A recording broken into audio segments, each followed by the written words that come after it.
Hey everyone, so I wanted to do a bit of a quicker video today, so I thought it'd be cool to discuss my poetry chapbook that I wrote in June called Talk Therapy for Apparitions.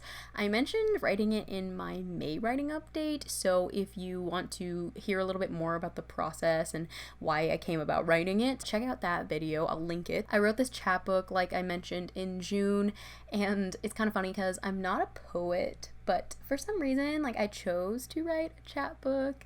I kind of felt like it, and I was kind of trying to write something just because I could, not because it was something that I knew I could produce well. So despite the quality of the chapbook not being great, because I'm not a poet, I write primarily fiction, writing the poems was a lot of fun. So I thought I'd do a bit of an all about my poetry book. I have my notes, so if I'm looking down a little bit, that's because I'm just trying to refresh my memory. I actually have been binding these chapbooks myself. Put a picture of the cover here. I've only made 3 physical copies of Talk Therapy for Apparitions. I have yet to make a copy for myself. I don't know if I am going to, because I don't really know if I want one. Just a disclaimer, the poetry chapbook is not available for purchase. It's not available to read anywhere online. None of these poems I'm going to share in their entirety because I don't think they're very good. I wrote these 8 poems, I believe it's 8, over the span of about 6 days. The first poem I'm going to be talking about is called Grocery Shopping with Catholic Amnesia. This is one of my favorite poems, despite it's kind of cringy, but I kind of like it at the same time. This poem is basically a list of desires I made for my future, so that's where sort of the grocery shopping, grocery list aspect comes from. I feel like I've said this before, but it's the most Rachel poem of, I think, the entire collection. It has, I think, my voice. Obviously, all of these poems are personal to me. It's the first project I've ever written with anything that's about me. So this is actually the first poem I wrote, so it just made sense for it to be also the first poem of the collection, and I really do think it encapsulates my personality. I don't know if that's a good thing, because like I said, it's kind of cringy, but I'm writing my notes and I'm looking at them, and one of the major notes up here says big angst. So that's the log line, folks, big angst. And it sort of explores ideas such as not feeling like I belong in a particular place. If you guys didn't know, I am moving at the end of August, so very soon, in about a month and a half. I wrote this collection sort of as a means to be my own talk therapy. Obviously, it's non-verbal, but I don't write for therapy. I don't write for the purpose of making myself feel better, really.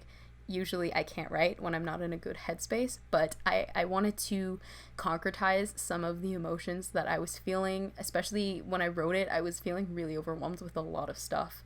School was getting stressful, I was getting kind of stressed with the potential move, and so the move is very pertinent throughout, I think, the entire collection. I'm really excited about the move, but I'm simultaneously really nervous about it. It definitely encapsulates that unknowing the most. The amnesia bit comes into play as I'm not really recognizing the childhood intricacies that sort of made up my life. Honestly, it's big sad and big angst.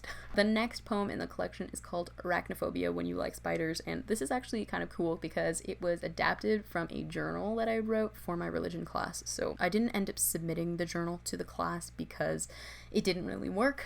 So I decided to just repurpose it because I liked some of the writing and some of the ideas and the idea of strange, complex fears that I have. I feel like I'm one of the only people who isn't afraid of spiders. I'm not like the other girls. I am a proud spider rescuer. I stan giving spiders back to their natural environment whenever possible. So I'm that person that people call when they want to remove a spider from a home. I'm low-key terrified, but at the same time I like spiders. That's kind of where that's where the title comes from, basically. So it's kind of this idea of fears, but they don't really feel like fears because, in a sense, I like what I fear. So I know I talk about blue bodies of water, deep blue. Do you see this color of my water bottle? It's not as dark on camera, but it's kind of funny because it's the color of my hair actually picks up water bottle. This is the color of my hair. If there's a body of water that's this sort of indigo color, I can't do it. It scares me. That one level in Mario 64 where you have to go underwater? I'm not scared of water, I'm scared of blue water. And I like swimming.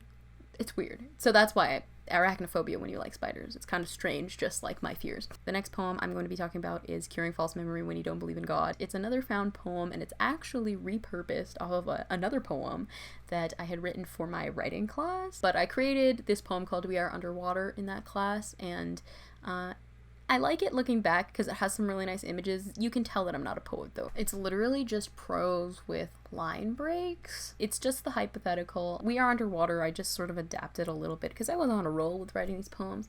It was one of the first poems that I wrote, Curing False Memory, and I took We Are Underwater and I sort of took all the lines and expanded them into a bit more of a narrative. And there's a repetition of the line in this memory. So like in this memory, this is just made up, in this memory you have pink hair, like something like that.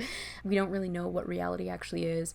We had a really long discussion in my English class, one of my favorite discussions, about memory and how false memory can actually be, and we read a study on it. It was really interesting. So this kind of also was inspired by that. The title, I can't explain. I feel like it just emanates the energy of the poem. So the next poem in the collection is called Eating Habits with Dad. This is like one of the purest poems. I wanted to talk about my relationship with food and also how that's sort of tied to my relationship with me and my dad.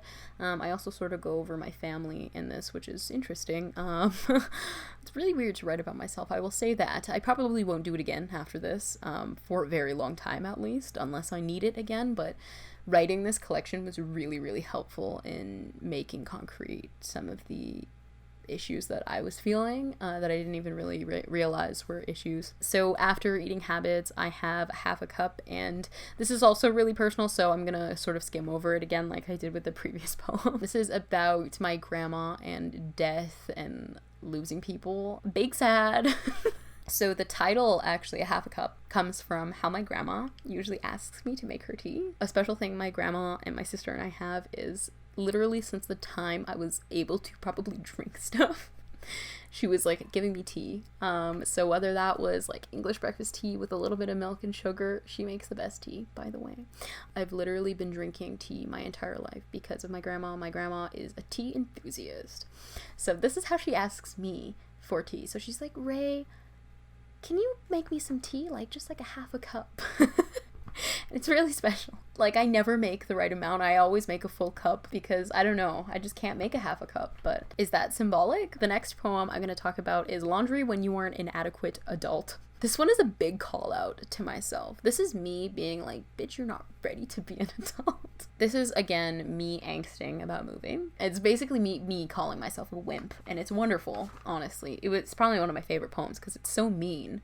The title's pretty self-explanatory. It's basically, I'm barely an adult, and I also don't know how to do laundry. It's like, how do you adult when you are not there yet mentally? The next poem in the collection is called Marrying the Ghost in My Basement. This one sounds better than it actually is. It's like my least favorite poem, actually, in the collection. This is basically just me being a hypocrite, so it's kind of just, again, a big call out. I don't love the writing of it, actually. There's some parts that are like, eh. And the last poem that I'm going to be talking about is the title poem, and that is called Talk Therapy for Apparitions. It's basically an outline of my feelings of therapy and sort of a realization that I made. I was like, if humans need therapy, do ghosts need therapy? I guess this depends on whether or not you believe in ghosts. I really like this poem because I think it encapsulates the entire idea of the collection. It was a very good bookend. It wasn't the last poem I wrote. Marrying the Ghost in My Basement was the last poem I wrote, but I didn't think that was a very good ending because it's pretty short. Talk Therapy is one of the longest poems. A lot of these are comical. If you couldn't tell from the really, really funny titles, like a lot of them are very specific titles, which makes it comical. Sometimes you just need a project where you can call yourself out. I hope you guys enjoyed this video, and I'll see you in the next one. Bye. I asked Saint Christopher to find your sister, but she ran